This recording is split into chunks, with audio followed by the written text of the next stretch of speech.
Hello, and welcome to Weed and Grub.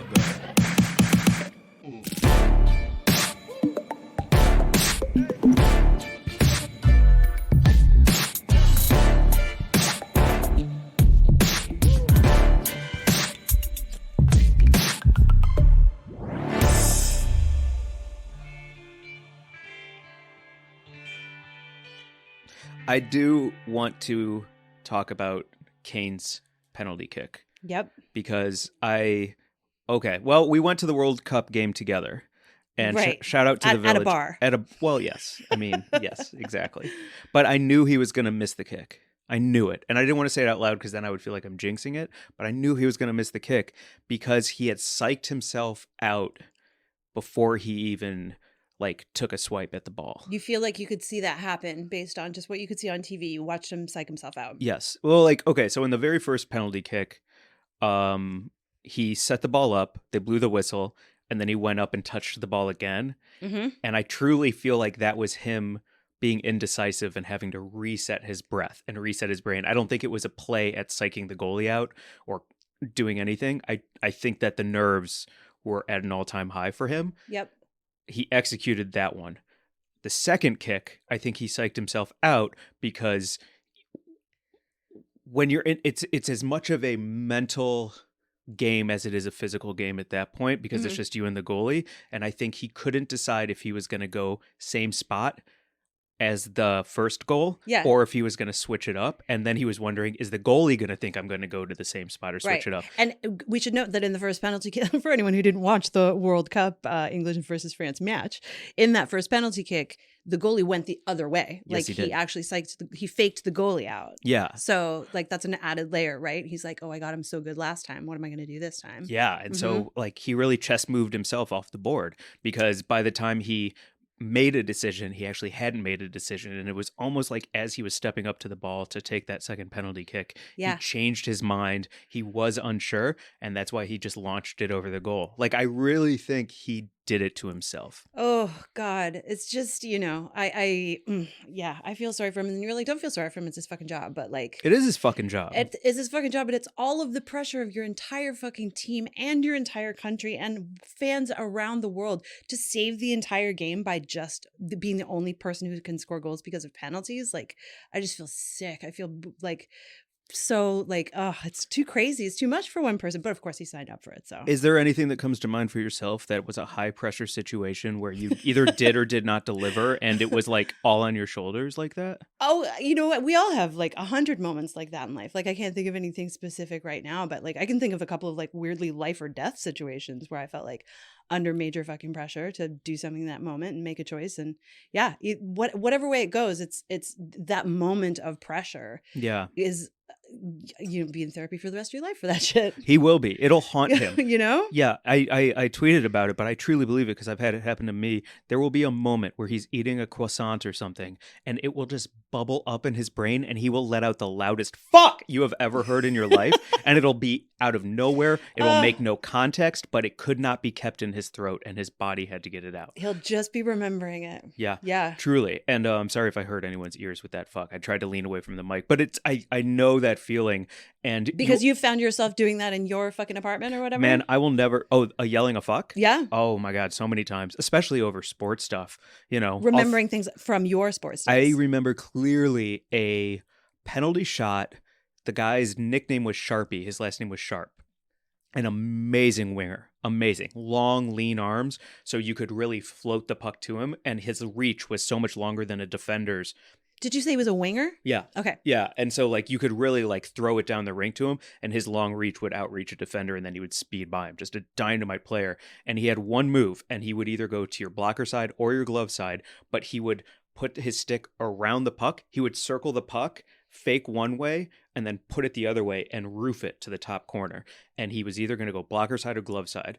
And he always did it. And I remember we were tied 3-3 and he had a penalty shot on me because he got hooked from behind. And I was like, I think he's going to go blocker. And I was like, fuck it. It's a 50-50 shot. I'm just going to commit to blocker. He did it. He went blocker side. It hit my blocker and hit the bottom of the crossbar and dropped right over the line to win 4-3. Oh. I guessed right and I lost. And you yell fuck about And that. I still yell fuck at about 2 it. in the morning eating like popcorn at your house. 1,000,000% I do. 1,000,000% I do. Because it's one thing to guess wrong Mm-hmm. and be like, damn it, what are you going to do? But it's another thing to be correct and still fucking miss. Oh, wow. Yeah. Well, that's a good place for us to say what's up. Shit's real. What Yeah. up, Mary Jane? How's it going, Mike? Good. Welcome to Weed and Grub, everyone. This is a podcast about comedy, Cannabis, culture, cooking, calling shit out, and missed calls. missed calls. And a bunch of other shit in this episode. But Yeah. yeah, fuck. I remember you talking about the World Cup, and I was, I think it was like, what would you do if you were a ref in the World Cup? Because they went to the, they had to check it on the screen to see if it was a penalty or not. He had to leave the field. Yeah. And I mean, and everyone has been calling that referee from that particular match like fucking heinous and, you know, he, whatever, and unhinged. I think I read was one tweet about the unhinged referee. But I was like, man, if I were a referee, I would just be running around screaming what's going on and then throwing up every time someone gets hurt because like, oh man, there was one, and it wasn't even that bad, but like one of the players, I can't even remember who it was. I think it was on England's side, went down with like a weirdly twisted knee. And I was just like, nope. And I turned to the wall and I was like, just tell me when it's over. Tell me when it's over. And you were like, he's fine. He's like, and I was like, I can't even with sports injuries. I remember that fucking Moises Alou broken ankle. Oh my God. Which Oh my God. is before a lot of people's time, I think, probably listening to this because it was legitimately like in the 90s. But when he broke his ankle sliding into second base, his foot hit the bag and his leg kept going. Yes. And I remember, and it was just like a TV at that point. There wasn't even any fucking internet as far as I remember, but it just was replayed everywhere all the time for, I don't know, a year. And I was just like, every time I cannot. So I love it too because as referee, I can't. Your job is just to call the fair, correct game, but you Right. can't handle. Nope. Can't look at it. And I don't know the rules, so I would be I'm like, offside, interesting. What is? Ooh, at the corner, cool. That looks fun. And I've been watching soccer for a while. Like, I love soccer. I've always watched the World Cup, and you know, we went to a game in fucking London this year. Like, Tottenham. Yeah, fucking Tottenham Where's my Hotspurs. hat? Like, saw it for, you know, in person. Love it. Also, just am constantly a little bewildered. Yeah. But it's because I don't care enough to like really learn. Well, that's who Harry Kane plays for. Yeah. Is Tottenham. So So we we got to saw see him. him live, and he got a great assist. Yeah. Oh, Got to see him before the darkest day of his life. Sorry, Truly. Harry. Can we talk about for a second the guy who watched that particular missed penalty kick at the bar that we were at? Shout out the Village Idiot. And is this what you put on your Instagram story? yes. Fucking go off, Mary Jane. So we were like crammed into this bar. So lucky to have been let in the side by the fucking general manager who's a friend, and like just found a little spot to stand. And so we would really like have some pretty good real estate because there was nothing between us and the TV. We were watching in this very, very back corner. But when that penalty kick came up, this guy got up from his seat and then positioned himself in front of us to watch, which is fine. But then he put his arms up behind, so his hands were clasped behind his head with his elbows out as far as he could make them. And this was like a stress position for him. Like, he was bracing for impact. He was very concerned about this, how this was going to go. And, but he was right in front of me. And I was like, if I were like a moderately aggressive dude, I would punch you in the back of the fucking head right now. Yeah. Also, you're an only child. Like, this guy does not have a younger brother or older brother or any You sibling. mean because of the self-awareness or someone to put you in your place during that time? You would never stand in front of someone who is watching the same thing that you're watching and directly. It's not just by being tall and like you put your arms up in a weird move and had no awareness. I don't think he was being a dick. I mean, he was obviously being a dick, but he was not intentionally trying to block our view. Yes. Oh my God, dude. And I didn't say anything to him because I don't know, I wasn't as Well, you invested pulled out in your the phone moment. and instead took a I got secret video of him and put I it on. wasn't taking a video of him. I was taking a video of the penalty kick, and then he moved into frame Oh, and stood in front of me. whoa. And I was like, wow, this is wild. So I'm just going to record the whole thing. He didn't put his arms down until the kick was missed. Whatever. It's I just was like truly fucking like, I marvel at the security that you physically have to take up that amount of space when there's someone directly behind you who's looking at the same thing. Yeah. What the fuck? That kind of lack of self-awareness, I think, is why I wouldn't mind if the human race went extinct. Right? Yeah. Yeah, surrender cobra. I don't know what that means. Yeah, that's the move. Like you Oh. have that cobra move right here. Like you know what I Okay. mean? Hands behind the head. That's the surrender cobra. Yeah, thank you, Mark. Those are the reasons when I'm like, if it's been a good run for humanity, like it's because like we don't all have the self-awareness gene, and Right. and you weren't taught it at an early age, and you're certainly not going to change now. So I guess, maybe yeah. we shouldn't be around. Maybe you shouldn't. Like, it's so, you said something about a group of people that we were hanging out with recently. You were like, they're all such reasonable people. And I was like, they are.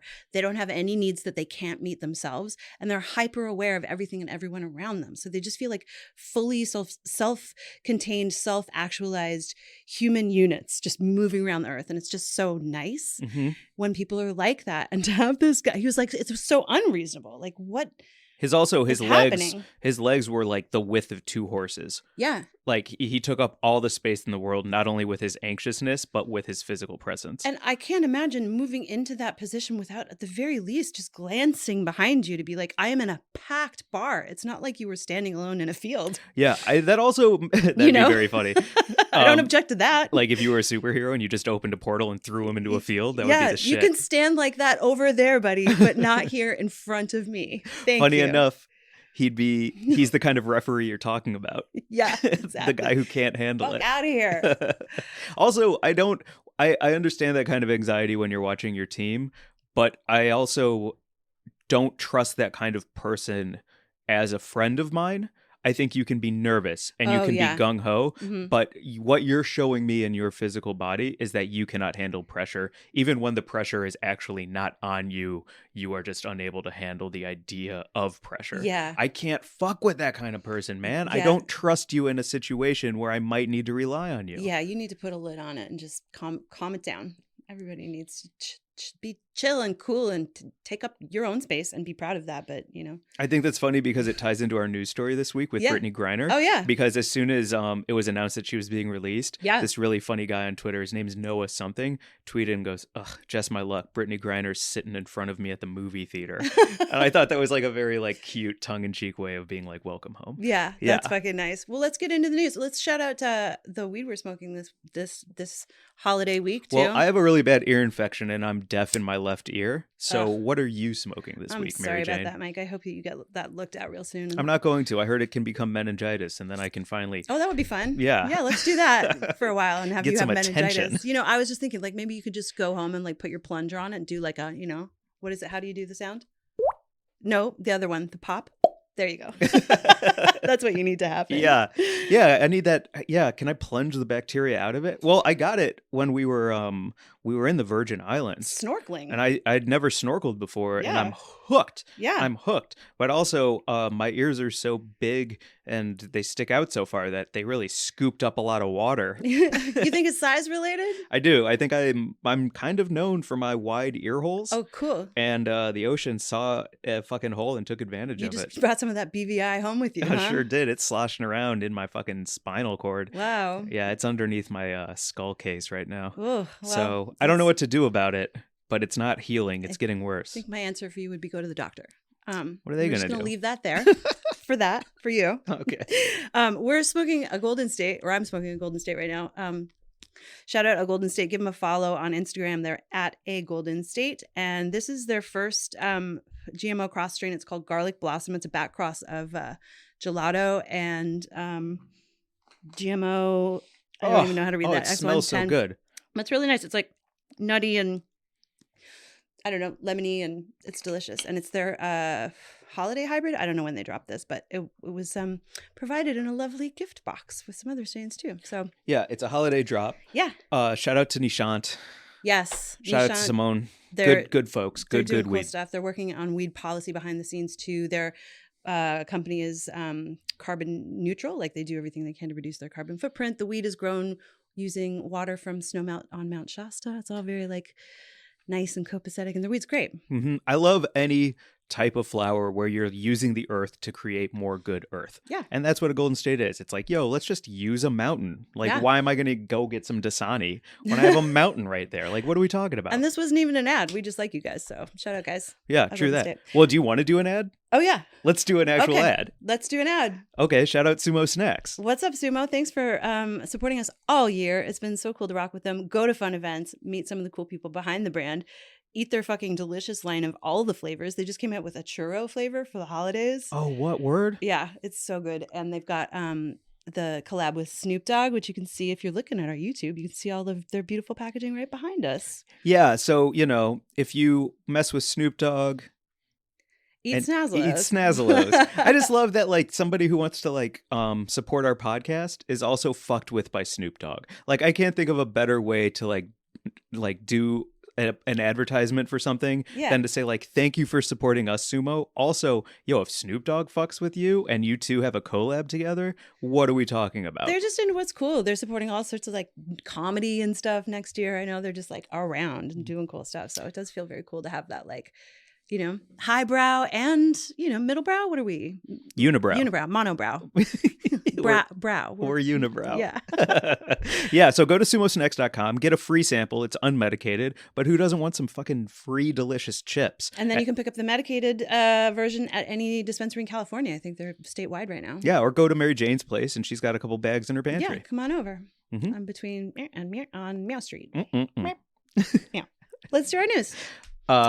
It's such a big news story. It is. Brittney Griner is home. I am. Well, how do you want to approach it? Do you want to talk about our personal opinions, or do you want to talk about the facts first? Because I am, like, so over the fucking moon about this finally happening, but also there's, like, so much to get into about politics and policy and, like, the two sides arguing about something that I don't think should be argued about. Yeah, I don't want to get into that at all. You don't? No, I don't care about that at all. It's like politicians being politicians and each side saying a thing that the other side disagrees with, and one side is right depending on who you believe in, Yeah. Like, obviously it's an incredible thing that she was brought home, and anyone who's saying that it's not, or that someone else should have come home first, needs to really look at the whole story and understand why she was the one to come home now, and just be fucking happy about it. I've seen, or maybe you want to get into it. I'm sorry, that was a bit of a me talking for a while ramble. Well, keep going. I mean, it was over 200 days. It was over 200, I think even over 250 days. Yeah. And so to come home with the holidays, see her wife, I've been very hard on Joe Biden, I think his entire term. And you have gone to bat for him. And I'm like, fuck that old dude. He looks like he has marzipan pulled over his skull. I do not trust him. I don't like him. Yeah. And I've got to go back on all of it. It took time. He did it his way, but I do think he is doing some really great things right now that I have to at least step back from my, like, what about this? What about that? And just say, like, I'm so glad that she's home. Yeah. And I'm so glad that he is making changes in the weed world. And I mean, he still has marzipan skin, but, as long as he's got it, he's using it. I think I would just say, I don't know if I have gone to bat for him, but I've just tried to provide a little context for some of this stuff that is going on. Like the weed stuff, everyone's like, he didn't fucking do enough. No, he didn't do enough. And he's, yes, the architect of all of those harmful policies that the fucking drug war was like enacting for the last fucking 40 years. All true. Also the first sitting US president to actually do anything significant about weed reform. So I don't know. I wrote a whole piece about it, about, like, let's admit that this is a good thing. Let's just say that this is a good thing. Let's say it's a good thing that Biden brought Brittney Griner home. And yes, we need to get the other prisoners in Russia home. And we also need to let everyone in America who's serving time for weed out. But this is, if you do pull back that little bit, you can just say it's a great thing. And then weirdly, there are people saying it's not a good thing and that she should have stayed over there and continued to fucking be imprisoned in a penal colony. And that, to me, I don't even know who these people are, where they're coming from, but what the fuck? Well, the penal colony part terrifies me. I can't even put myself in her shoes, nor should I try to, I don't think, to even try to understand, like, what that was like. The argument that I'm hearing a lot that I'm really struggling with is the reap what you sow argument. Yeah. The idea of, like, well, you brought that stuff over Fuck around and find out. Fuck around and find out. And I struggle with that because I understand what they're saying, and it's hard for me to have a defense against that part of it. And I wish I did, because I don't like the idea of fuck around and find out. I don't like the idea of like, well, those are the consequences, because I guarantee most of those people who are making that argument have also fucked around and gotten away with shit. Yeah. You know what I'm saying? And so it's like, you're being a bit of a hypocrite. I just can't prove it. Yeah, exactly. Or you can prove it if you had the fucking energy to just go and dig something up. Like, fucking Trump was like, why didn't they get Paul Whelan out? Paul Whelan was imprisoned when you were president. My orange friend. Is that right? Mango Mussolini. Ah, You fuck. You sherbert You bitch. diapered, shoe lift wearing, fucking Adderall sniffing bitch. Shout out Noel Kassler, who was one of our guests last year in 2021, who worked for Trump for several years and had some fucking awesome inside stories. So go listen to that app, just in the sidebar. I didn't know, but it makes perfect sense. I just didn't put two and two together that Paul was under, like, during the Trump administration. He was imprisoned during the Trump administration. Right. So for Trump to come out and be, it's a fucking travesty that Brittney Griner came home before Paul Whelan. Dude, you did nothing about. What are you talking about? Just shh. But yeah, and then there were people. Can we talk about that Instagram thread for a second that you had going? Yeah, I have that pulled up. That would be, So for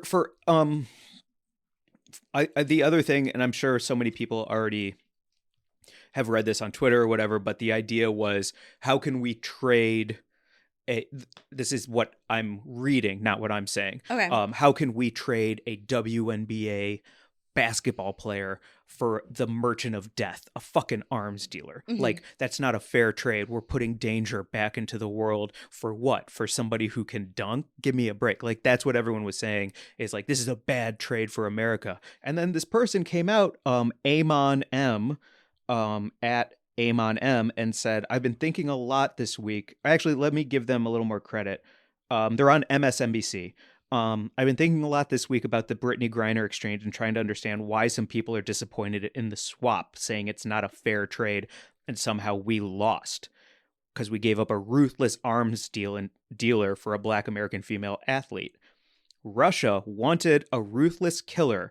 We wanted someone who made a mistake either intentionally or accidentally. In other words, we valued the life and freedom of a Black athlete. Russia valued a man who traffics death. This doesn't make us weak, it makes us strong. Think about what Griner's release represents to Americans and what Bouts, who is the merchant of death, what they represent to Russia. There's something profoundly strong in setting an example by saying we believe every American, whether they make mistakes or not, has incredible value and deserves our support when they're unjustly held. Russia values killers. We value basketball players. In other words, your importance and your value to our government are not derived simply by how you function and play for the U.S. government. Russia wanted their release because he represented and served a strategic interest in their country. We wanted Griner to be released, even though it does not serve any strategic objective to the U.S. Wow. Fucking well said. Beautifully said. Yeah. Beautifully rethought and then articulated, right? Like, no, flip it on its head. Look at what we value. I love that. That's a great fucking take. And thank you for sharing that, because it is really hard to articulate. I find myself just like kind of wordless with rage, because I'm like, well, what are you talking about? Like, I don't even know where to start with how fucking crazy it is that you're saying anything about her other than thank God she's home. Now let's get to work on all the rest. Yes. That for me is the only take. So thank you for that. Gives me a good argument the next time I'm scrolling one of the apps and see someone fucking spouting off nonsense. I would almost love some kind of like time between a big choice being made, like her release, and anyone allowed to say anything online. Like, there needs to be some kind of breath of time. Yeah. Like, but what about is illegal.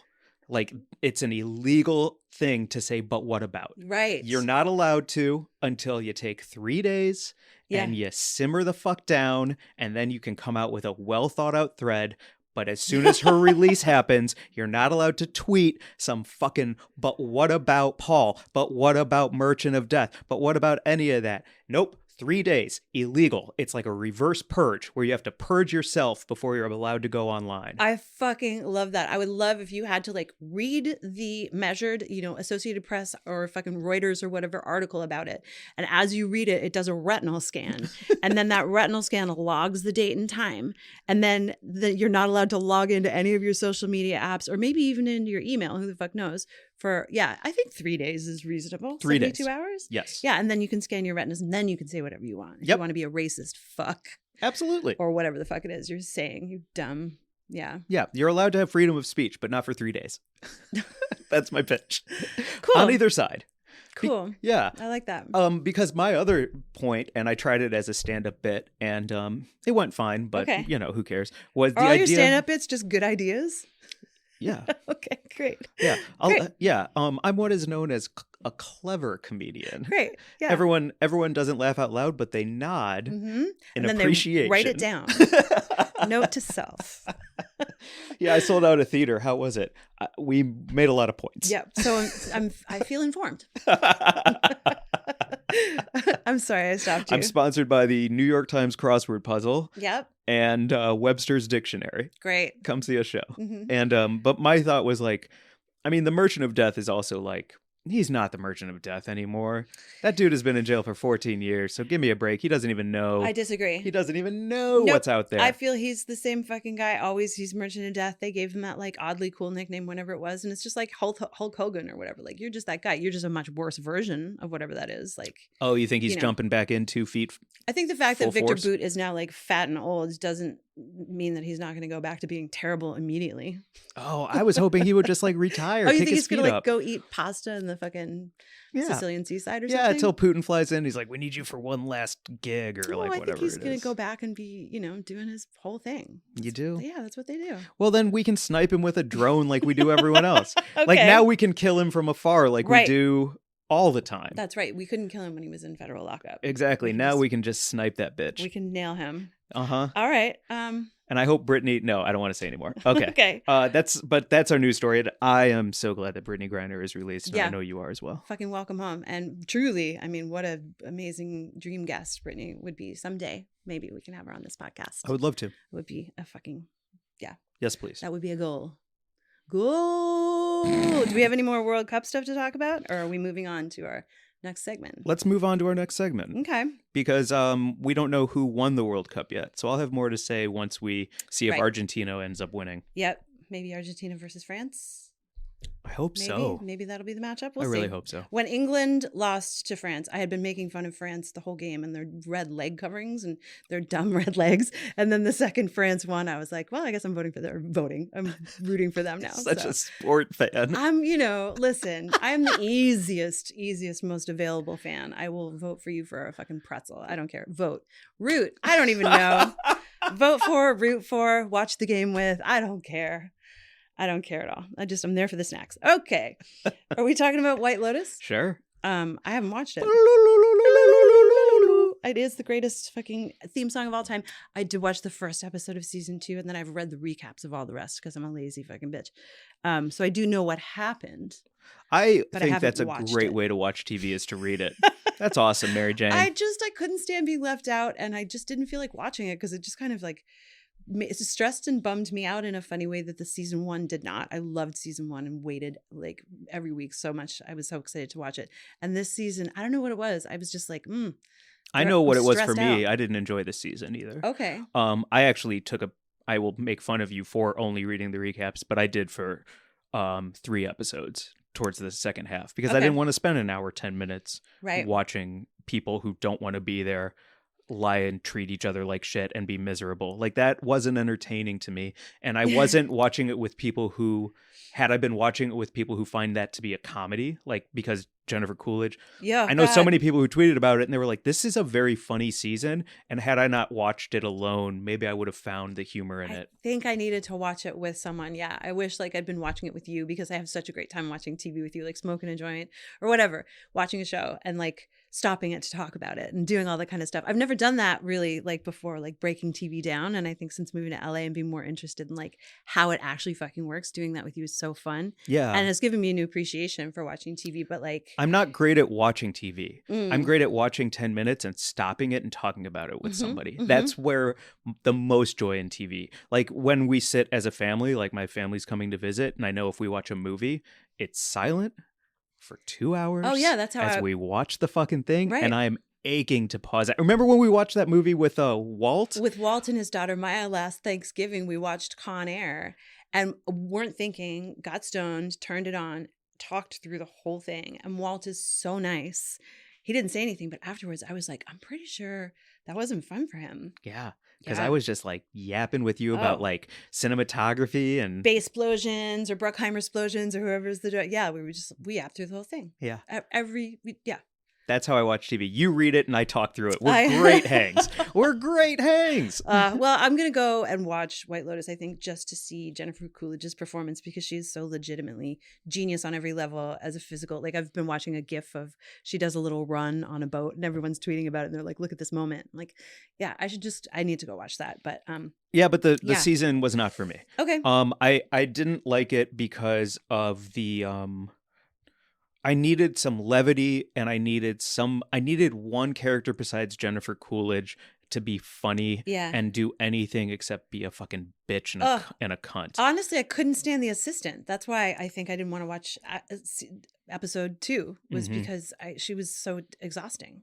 Yeah, to me. nobody liked her. Yeah. Which is why I liked her the most. She's the actually. best at her I job. loved her. I thought she She- nailed exactly what the feeling was supposed to be. Oh, the actor did the best job, but she was, I can't remember her name, Haley something. Yeah, and Portia's her character. Yes. But she, it's just that like, yeah, I don't want to watch you be the way you are.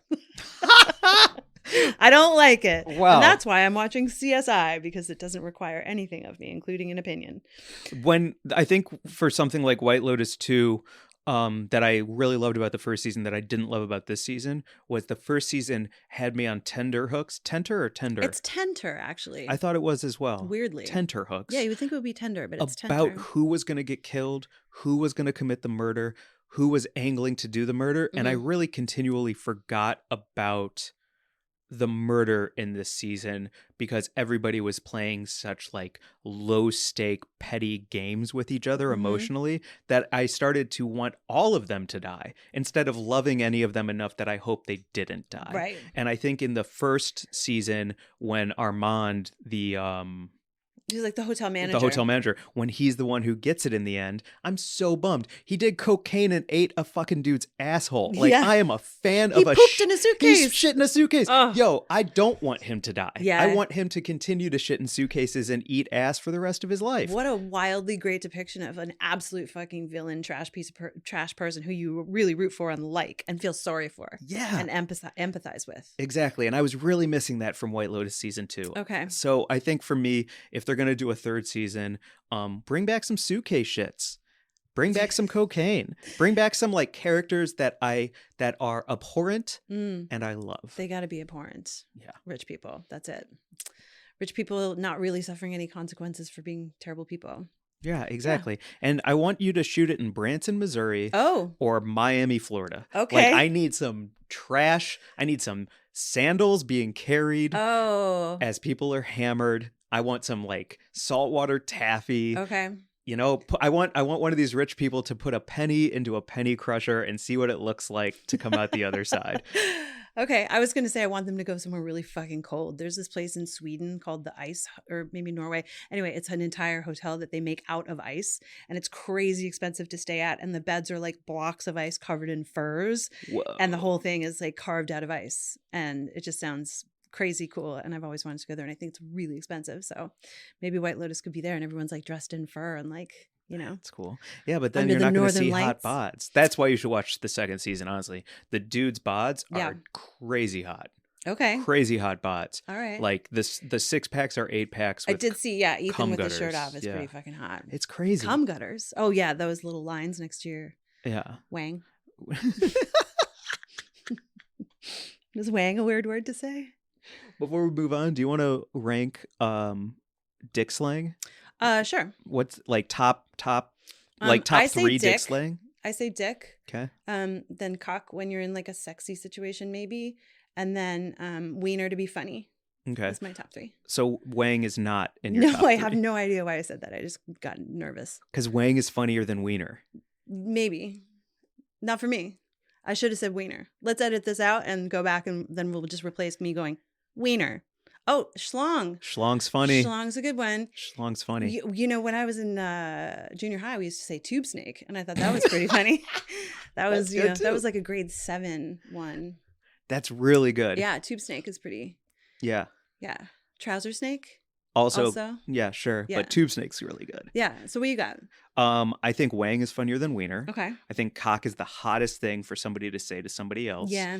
I think dick is so not vanilla at this point. It's just like universal. It's also just like people's name. Right. You know, Yeah. like truly. Yeah. So dick is kind of like out of the top 3 for me. Right. Because it doesn't hold much like gravitas like some other like unique ones like schlong or trouser snake Schlong does. is funny. Yeah. So so I think like wang might be my new favorite number 1. All right. Mark is also saying knob. Oh, knob. Knob's all Slob right. on my knob. Yeah, knob Like corn doesn't- on the cob. Knob- Check in with me Mm. and do your job. Yep. Lay on the bed Wee. and give me head. Splash. Don't have to ask. Skirp. Don't have to beg. Juicy is my name. Oh, no. We got to stop. Please. Sorry, I love Juicy J. Jesus 3-6 Christ. Mafia. You were really just going to go if I didn't stop playing, right? Yeah, true. But I yeah. liked your ad libs. Thank you. Yeah, you know, splash. Knob is not, we can go move on from this, but I do just want to say that I don't think knob is evocative to me of a dick. It makes me think of a tiny tree knot. Yeah. If someone says, you know, that guy's such a knob, I don't think that of that necessarily as like dick related. I just think of it as like a dork, Yeah. you know? Hey, fucking knob. Mm. Not a good accent? Nope. I tried. Moving on. I have written down here, broth is for bitches. I Broth can't is remember for bitches. what that was about. Why? Because you made a delicious Mhm. carrot and ginger soup I did. Thank from you. no recipe. That's right. You wang it. Go on. Wang's a good one. I wung Wang's it. pretty good. I wang. You think wang is the past tense of wing? No, as in a dick name? Wang? We just talked about this. Why are you going back to that? Oh, I thought you... Did we say wang? Yes. Oh. Are you losing your mind? Oh my God. Is everyone listening to this? I have an ear infection. It's gotten into my brain. Wow. I No, have no. meningitis. Okay. You might. I think we need to go to the doctor right after we record this. You made a delicious carrot ginger soup. I did. If you want to talk about the recipe, then I will get into how broth is for bitches because Okay. it is truly spectacular. There was no recipe. I love making soup. The best thing about soup is that you kind of can't fuck it up. You know, even if you put something that's like wrong and not delicious in there, then you can just add to the pot. It's fucking awesome. And I used to love making big batches of soup for myself and just having them on hand. And I got out of the habit. I don't know. I don't cook for myself nearly enough. And this week I was like, I'm going to do it. And I had a whole big bag of carrots and my crisper that I needed to use up. So yeah, it was just like onion, shallot, garlic, ginger, carrots, chicken broth, bunch of seasoning and spices. Tarragon? Labna. Nope. And then labna yogurt stirred in at the end, like per bowl. But the spices were cumin, coriander, cayenne. Tomato. That's Oh, what I'm and I thinking added a of. whole can of Marzano tomatoes as well. San Marzano, whatever they are. Anyway, and that was my soup, and it was really fucking tasty, and it felt good on my body, and yeah, so thank you. I think the other thing that I loved about your soup was the use of a flavored crouton instead of a what are the plain crackers you put in New England clam chowder?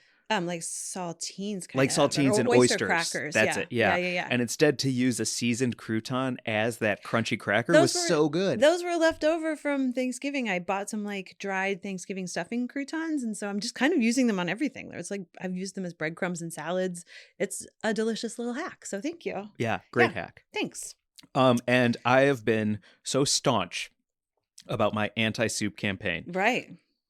Friend of the show, Lisa Curry, texts me every winter and says, "It's soup season, bitch. Fuck you." Yep. And every winter I say, "You lunatic, who likes a soup?" And I don't mess with it. I think broth is for bitches, but I'm starting to realize soup has so many categories, and a creamy, dense soup Yeah. is actually really great. I don't like a thin broth. I don't like anything clear where I can see shit floating I around. think you were traumatized by matzo ball soup as a kid, honestly. Yeah, it's awful. That's Matzo ball definitely soup is disgusting. Don't you feel like that's where your fucking soup aversion comes from? It's like Yeah, the first one I had was a big ball of dough that tastes like nothing and a broth that is salt. So sure. Yeah. Yeah, absolutely. Did your family eat matzo ball soup when you were a kid? They did. Yeah. Cool. Okay. Yeah. So I agree with you. Mm-hmm. Yeah. And that is probably where my soup aversion comes from. But a creamed soup or some kind of like cheddar broccoli or a carrot ginger, I'm starting to come around on. And so I'm widening my soup scope. Okay, I'm glad to hear it. But broth is still for bitches. Also, sorry I touched on the matzo ball soup. I don't know if that was a sensitive topic for you, but like I do feel like oh no, Jewish food could've is disgusting. just mostly. as easily been like a shitty chicken noodle or something, which it was for me definitely. Like it was that gross, weird, overly salty, limp noodled, fucking overcooked carrots, fucking nonsense swimming around in a salt pool, fucking real bad. Yeah. I don't know that I've ever had good chicken noodles. That's my problem. Is whether it's chicken noodle or matzo ball, what we're talking about is disgusting soup. It's the broth. You're saying it's disgusting broth. Have you ever had a good wonton soup? No. Mm-hmm. No. Yeah. But why would I do that instead of like a tom kha or a... Exactly. You know what I mean? Like a there's creamy... a particular type of soup that you don't want, and it would be the broth kind. Yeah, me and your cat Bobo. Yep. We're the cream team. You're the fucking cream boys. Yeah. Bobo is a fucking crazy cream boy. You know that boy will get up on a table with his 90-million-year-old hips just to lick out his fucking Caesar dish. Is that right? He did that the other day. I found like he's so old. He can't walk. Is he like 15, 16? He is not. He's in his 20th year. Okay, because you can hear his bones rattling before he gets to the door. It's like, I feel for him. I joke about it, but I also love the guy. So and he loves you. You're the only person who exists. He's like, why is she still here? It's, when you come over, he's like, get out. But truly, it's like if you took a bag of sticks and put him in a burlap sack and then put eyes on it. He is just a crazy bag of weird bones. He fell on my foot the other day jumping off the stool that he likes to sit on, and he jumped onto my bare foot, and it was like having a king crab drop onto me. He was like the sharpness of all of him with the claws and the bones. Crazy. This old cat got up on my dining room table, no easy feat, just to get the Caesar dressing out of my salad bowl, just to lick it out. So he could smell it as well. Yeah. Right? He can't see and he can't hear, but he can smell and he can navigate height to get to lick a fucking cream anything. I'm picturing that Predator heat vision where, you know what I'm talking about? He could just smell the cream. Mm-hmm. And it's any kind of cream. It's Caesar cream. He gets his pill and cream cheese every day. He's on thyroid medication. So he loves that. Like ice cream, anything with like some kind of creamy jizz. Yeah. Yeah. No, I'm kidding. But he's a cream boy. That's awesome. Do you let him have that seize because of right, you have to. He's old and he's accomplishing a task. He's hunting. So old. Although I will say he has a vet appointment the day after this comes out.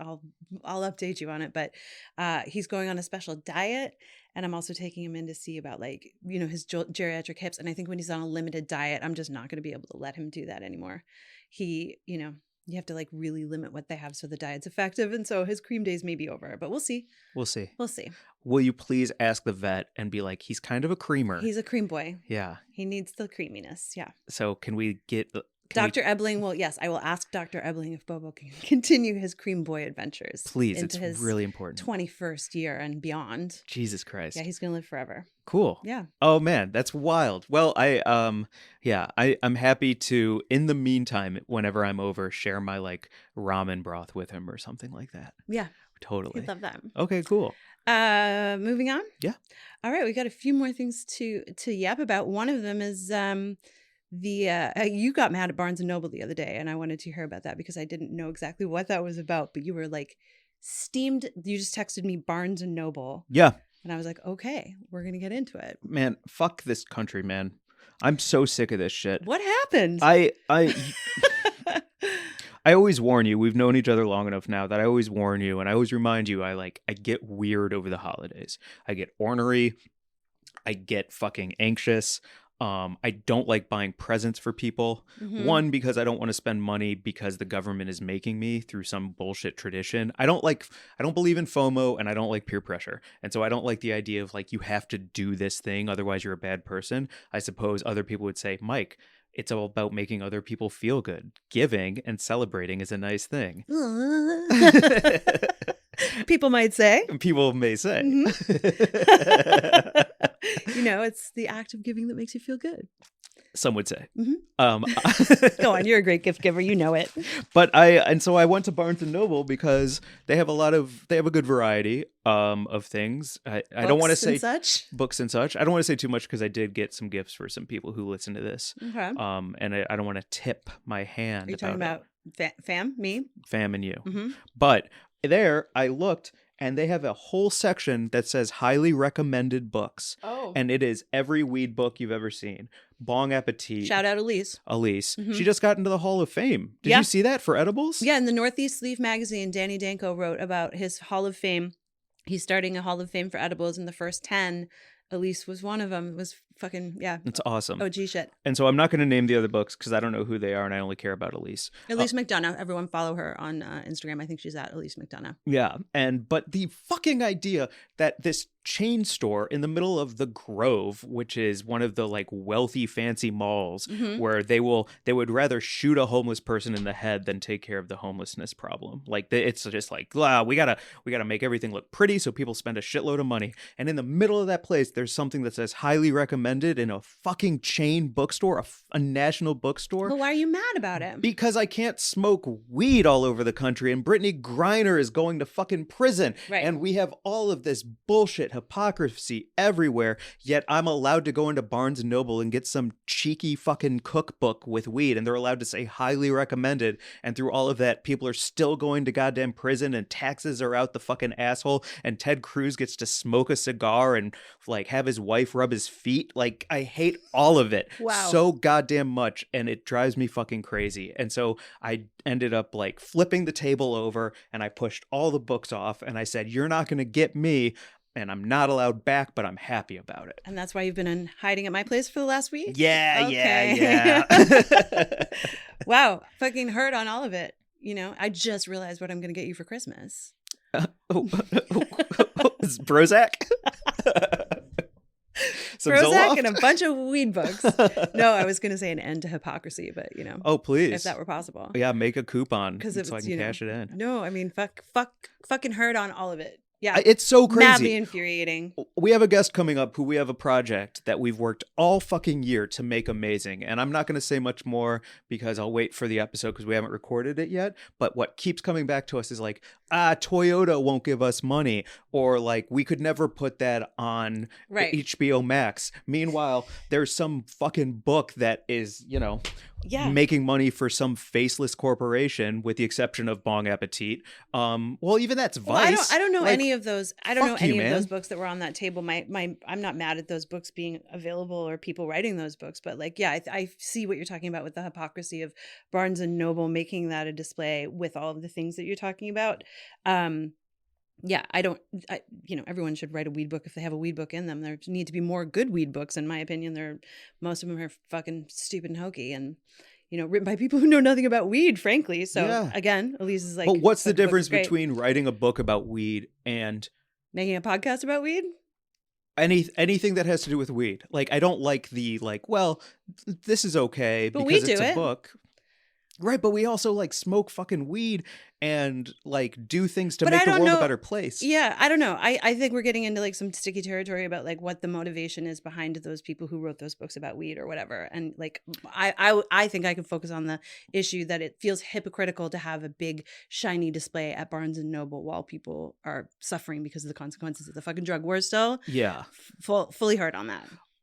What I should do is make a fake book cover and have it be called Crystal Meth for Beginners. You should. And then it should have a crock pot on it and a bunch of crystal meth sticking out of the crock pot, and put that over a book and put that on the Barnes and Noble table and see what happens. I think that would be an awful thing to do, because then that would be equating weed with crystal meth somehow. And that would be not great. But you are making me think of I think it would be a funny bit. And maybe aside from I'm just trying to make the point of like, like, where's the line? If this thing is like Schedule 1 federally and it's like Right. being equated to heroin, then where's the I think where I are said, the no. books about that shit? I see the point that you're trying to make. I just think that if you actually did that the right wingers would leap upon that as an opportunity to say that weed equals crystal meth. And that's not the case. And that's certainly not what you're trying to say. IMO. Right. Right? Well, yes, except I'm trying. Yeah, I see. Do you This see is what where I'm saying? Like, I if I was a right wing asshole and I walked into, or a right wing person, and I walked into Barnes and Noble and I saw a table of books with weed on it, and then there was one that said crystal meth, I'm immediately going to use that as a talking point for my bad people who use drugs. You know what I mean? It's just, I don't think it's going to work as a joke. I'm sorry to deconstruct your joke and make it not work. I'm going to be quiet about it now because you were mad and then you were funny. I don't need to talk. But my angle. But what you're also making me think of, and I don't want to like go back on my like anger at this because I am angry about this. Sure. But what you're also saying is you could see this as a step forward in progress for it's like Biden for the future. Yeah. Right. It's like better than nothing. Right. Not ideal, but better than nothing.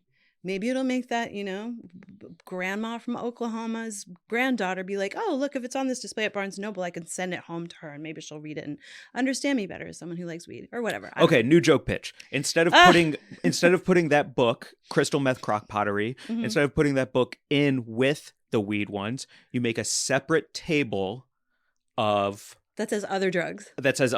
Great. And then you make that table to prove the point. I think that's a very funny, good joke pitch. And I would work with you to make that happen as a joke. Yeah. Like crocheting on heroin. Yeah. Meth crock pottery. Yeah. Yeah. LSD yoga. Exactly. Yeah, right. Yeah. Okay. And that's the other table next to it's that. all the other scheduled drugs. 100%. Great. I think that would be good. Okay. Yeah. All right. Okay, cool. We got there. We did. We just have a couple more things to chat about before we wrap up this episode. I did want to just like slide in the moment the other night when we were going to order takeout. And I was like, I'd love to order Chinese. And then we were talking about dan dan noodles. And I was like, oh, fuck, I don't think I can have them. I think they have peanuts in them because I've always wanted to try them. But the couple of times I have, I was like, oh. And I think you just said to Siri, you were like, hey, Siri, do dan dan noodles have peanuts in them? And the result that Siri brought up was Kevin Dundon noodles. So whoever you are, Kevin Dundon, just please know that Siri, when asked about dan dan noodles, brings up your name. And you're like the first hit, like for the first 3 or 4 things that Siri brings up in, I guess, fucking Google. Does Siri use Google? I don't even know how. Yeah, they probably mean. Siri was like, probably mean Kevin. Yeah, you definitely mean Kevin Dundon, not the like famed. Oh, Siri's thinking right now. That's so funny. Famed fucking delicious noodle dish. That does have peanuts in it, by the way, for anyone who's wondering about that. It does. Yes. And it's delicious. I would wish to eat them. So maybe I'll find a peanut-free recipe of not Kevin Dundon, but I just looked him up. Do you want to know or not noodles. know? I definitely want to know who Kevin Dundon is. Is he like an Australian football player or something? You're so close. He's a beloved Irish chef out of Ireland. Oh. What are his noodles? Are they like Dundon noodles? Dundon noodles. Okay. Is it an egg noodle? But the idea that an Irish chef is more popular or than like of note. A famous fucking noodle dish that I'm sure has been around for decades, if not centuries. Yeah. So next time we go to an Asian restaurant, we should just ask for the Kevin noodles. Yeah. Is that what you think we should do, Siri? Yeah. You have Kevin Dundon noodles here, right? Okay, we got to talk about burger stacking order as according to Apple and Google emojis. Okay. Big news. Big news. The stacking order on the burger on Apple emojis is different than the one on Google emojis. And only one of them, I think, is right. Yeah, the other one, I think, is gaslighting us. Yeah. Yeah, the Google one, correct? Yeah, so I'm just looking it up right now because it was a tweet that actually alerted us to this. It was Brian. We'll put this picture in the thing. I don't even know how to say his last name, but Brian Rommel. The hamburger emoji, a philosophic insight. And then he puts Apple above and Google. So the Apple burger has what looks to me like a kind of okay stacking, although it's weird that the lettuce is under the bun or the meat. What's the order for the stack for an Apple emoji? The stack on the Apple emoji has it has meat and then bun, lettuce, meat, cheese, tomato, bun. And that's okay, except the lettuce is in a weird place because you wouldn't put hot meat on top of cold lettuce. Well, okay. I have my own opinions, Okay, but keep going. hold on though, because the psychos over at Google designed their fucking burger emoji to be bun, cheese, meat, tomato, lettuce bun. That's fucking nuts. The cheese is under the meat. Yeah. Under the cheese on the bottom. What the fuck? Producer Mark's like, yeah, exactly. You fucking bunch of like, don't trust them over there. If you work with someone who's one of these Google engineers. Hey, maybe it's the people who created YoPlate with their goddamn fruit on the bottom. Oh. And then they were like, I know how to make a burger. Yeah, good. True. Idiots. Yeah. Well, I like fruit on the bottom in a yogurt though. I'm not against that. My favorite yogurt brand is Elenos out of Seattle. They're fucking amazing. And you stir in the fruit and that's on them. It's so good. So I don't agree with you on that. But I do think that, cheese on the bottom is insane. It is insane. Yeah. So what is the quintessential cheeseburger hamburger order? The stack for me. Or the stack, yeah. It's bun, straight up burger. And then usually some kind of like other, like if you're having cheese, the cheese, and then I like to get like fried mushrooms or fried onions on there. No. Are you just asking me what I want for dinner, Mike? Or yeah, what? No, Okay. I'm saying like of those ingredients, tomato, lettuce, cheese, burger, buns. Okay. What is the order that makes sense? Because both of those have problems. The Apple one has problems. And the Google one has The problems. Apple one has lettuce on the bottom. That's a fucking no-go. And the Google one has cheese on the bottom. No-go. Fucking insane. So for me, it's just bun, meat, cheese, lettuce, tomato, bun. The lettuce and tomato go on the bottom of the meat dude, and I'm going cheese? from bottom up. Oh, why are you going bottom up? That's so hard for me to put in my mind's eye. Oh, weird. That's exactly how I think of it. Holy shit. Whoa. Wow, we've been doing this podcast a long time. And that's like, you think top down and I think bottom up? Yeah. Wow. Whoa. Whew. That's crazy. So it's okay. Top down. Hold on. Here's Mark's. Okay. Mark says bun. Are you going top down or bottom up? Oh no, it's drawn as is. Okay. So top down for Mark. Bun, lettuce, Tom Cruise, burger, bun. Got it. Wait, no, it's tomato cheese, not Tom Cruise. But I like the shortening of it. That's fucking brilliant. Do you want Tom Cruise on that? Yeah, I'll take a little cheese and tomato. Yeah, dope. Tom Cruise. And that's the layers it should go in. First Tom, then Cruise. Uh-huh. Okay, so what about you from bottom up? Bottom up. Oh, this is so confusing, but bottom up, I'm bun, meat, cheese, lettuce, tomato, bun. Okay. Which I think is the same. No, his is flipped. No, he's flipped. The tomato and lettuce are flipped. Got you. Which is why I disagree with Mark and agree with you. Okay. Whoever is listening to this just took another bong rip to get through this part because it's the only way you're going to follow what are you talking the about? stacking order. Yeah. See, the thing, Mark, about having it go lettuce tomato is most of the time it is an iceberg lettuce and you need that lettuce to catch the juices of the tomato as you bite it. Otherwise, the juices of the tomato... but then the juice of the tomato soaks through the top bun, making it soggy.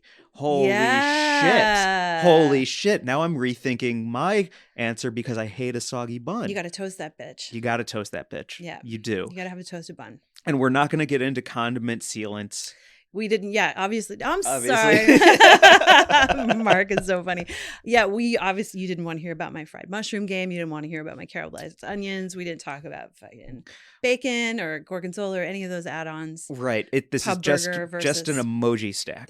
We're just talking emojis. I have to, do I go with Mark or do I go with you? Because I agree with the cheese meat bun bottom. Yeah. But the trickiness of a tomato or a lettuce being on top. Normally I'd say tomato, but it soaks through the bun, and I like how the juices catch in the lettuce. Yeah. But if you put the lettuce on top like a roof, it kind of protects the whole thing. Right. Well, we'll have to get back to everyone after doing some in-person experiments with some stacking. Yeah. Maybe. Yeah. What does everyone out there think? What's Yeah. the proper burger stacking order? Yeah. If you have a bun and you have a tomato and you have a lettuce and you have a cheese and you have a meat, what is your order and why? Want to hear it? Hit us up at wg@wienergrub.com. Yeah. We have to wrap soon, so we have a couple of other topics that I would love to get to. After that was that our news segment? That whole thing was our news segment. Jesus Christ. Here we go. Hang on a second. Gonna open up this note. Would love you to chime in about what we're jumping onto. Oh, well, I'm sorry that I shut down your gorgonzola and mushroom and actually how you like a Absolutely burger. fine. No, I apologize no, because it was our news story, and I was going haywire. I was going crazy. I was going off ranch or whatever you call it. What is it? Off the rails? Off road? Off road? Where? Off yeah, ranch. off the Did rails. you say off ranch? Off ranch, yeah. I like that. I don't know what I was talking about. Off ranch. Okay, we've got a couple more, but we really do have to wrap. So I know. We have a potential creamed corner or a potential question. I think we can do one or the other. Well, do you want to call that burger situation our creamed corner? Because I have been on a burger tear recently. Yes. Or do you want to talk about the that list we saw of that one person's holiday? I think we should just give them a shout out real quick as Okay. another part of, just like our food area here on this podcast. That, fucking Kamel. So at Khalid El Khatib, at K Melcat on Twitter, who his name is Khalid. He tweeted, "My mom's annual home for the holidays email to me and my siblings just dropped. An incredibly thorough, detail-rich look ahead at how it's possible for me to gain 15 pounds in 1 week." It's the sickest list I've ever seen in my life. I am inviting myself to his house. It's gone super viral. Like, everyone's loving this tweet because it's truly, if you haven't seen this, go and check it out. It has 8,500 retweets, 5,000 comments, and 139,000 likes. Yeah, it's just a breakdown. Yeah, Sunday all the way through Christmas Day of every single thing that will be cooked, served, and enjoyed, including traveling to other places to eat delicious things out and home. It's the menu for breakfast, lunch, and dinner. It's there are places for people to weigh in with their thoughts. It's so thoughtful that they bolded because that is still an undecided meal. Yeah. So it's we have to here for on Christmas Saturday Eve. night. Yeah. Khalid usually decides the menu. Let me know your thoughts. Ina's lasagna, deli sandwich with potato cheese soup, or other. Wow, your mom is fucking so thoughtful and such a planner. Mm-hmm. Wow. I love on Wednesday too. It says dinner out. Maybe we try pepper sprout or Morocco. Grandma can babysit. Yeah, Just every single thing taken care of. Also, big question: are we talking about Ina Garten's lasagna, or is there someone in the family named Ina who also has a delicious lasagna recipe? I'm guessing that's a barefoot contest, a classic, but good question. Right? I'd like to know. I would like to know too, because did we talk about engagement chicken on here? I don't know if we did. I don't think we did. So let's we'll get into round that out another creamed time. corner really quick by just saying shout out to Wanamaka, yes, friend of the show. Fuck yes. Who gave you a recipe, right? Yeah. So we were just DMing about roast chicken because we were like, it's cold and I'm excited to cook, and we're friends, I love who do that kind of shit. Of who are you talking to? Yeah. Who is that? A man? What's going on in your DMs? Just exchanging roast chicken recipes with a friend. And I can't remember what we were initially talking about, but yeah, it was about cold weather recipes. And Jordan sent me Ina Garten's engagement chicken, so called because it was the chicken that I think Jeffrey proposed to Ina after he ate her presentation of this delicious fucking chicken dish. And then also supposedly Meghan Markle made it for Harry. Oh, wow. And we all know what happened there. They're fucking hitched as hell. So yeah. And also they got $100 million Netflix contract good. or something. Spotify, maybe? Yeah, something. Who knows? Either way, it's because of the chicken. They're fine. They have a lot of money because of a great chicken dish, but it's fucking delicious and it's really fucking simple. And it's so fun to make something that feels a little fancy, but is easy. And I recommend. We'll put a link to that recipe in the show notes. Okay. I also have a great picture of the chicken after it's cooked. Crispy skin, lemon peels bubbling underneath it. So we'll throw that on the IG as well. A little easy gravy in there. So good. It's really great. Oh, I think that's all we have time for this week. Do you want to get to our question and then do Buds of the Week? I don't know if we have time. Why? Because I have to go. You do? Yes. Oh, yeah. Look at you playing with your hands. Yeah. Okay. Understood. We can cut that bit out. Okay. Well, let's not cut that out. Let's just say we will answer this question. We got a bunch of questions on our IG. We will get to them. I started yelling about Barnes & Noble for too long, and that's my fault. So let's get to Buds of the Week and get you out of here. Well, we've got some great episodes coming up where, we're just going to be hanging and yapping about all sorts of stuff. So we will be looking for questions to come in every week, I think. Yes. In the new year. So please, if you have questions about anything you are thinking about, wondering about, that you want us to give you advice about. It'll probably be weird, bad advice, but that's always entertaining. Just write to us, wg@wienergrub.com. Our new questions segment will debut in another episode because legitimately, my friend Natalie is making me a coconut fish bake tonight. And if I don't get to there in time, I'll fuck up her baby's bedtime, which is something you never want to do because she's a perfect baby. And Natalie's a fucking awesome friend. So that's where I got to go. Okay. So is that your butt of the week as well? Natalie is also my butt of the week. Okay. Yes. Good job. And my butt of the week this week is Rodney Gardiner, who I met thanks to you and Natalie. He is a great comedian who we saw perform live. Follow him at The Talented Mr. Gardiner. And he is so talented. His bits so freaking solid and so good. So if you're ever in LA, please come check him out and follow him at The Talented Mr. Gardiner. And he was on the main stage at Ashland for like 10 years. He's a seasoned theater actor, and you can also see him in a bunch of stuff on TV. So he's definitely worth following. Absolutely. Yeah. This is a great app. And if you have a name for our question segment, hit us up with that too, because I'd rather not think about it. And we'll mail you like a bunch of weed or something. Perfect. Yeah, we'll call it something like one of them rambled so long they never got to the question. Corner. Corner kick. Corner kick. Sidebar. World Cup. Thanks for hanging, Mike. This was really fun. I always love doing these Just Us eps. So I do too. Let's do more of them. Let's do more of them. All right. Leave a review. Follow us at email us, wg@weedandgrub.com. Our Instagram is at weedandgrub. More on that in the new year, actually. Yeah, there might be a little things. refresh. We'll see. Yeah. And also, if you're listening to this, come to my show at the Comedy Store, New Year's Eve, 8 p.m. It's going to be a banger. We're going to have a bunch of free weed. We're going to have a bunch of drinks. We're going to have a bunch of donuts. And we're going to have great freaking comedy. And then if you are in the San Francisco area at the end of January, come see us live as a part of San Francisco Sketch Fest. February 5th at 4 p.m. There you go. Yep. Bye, everyone. Bye.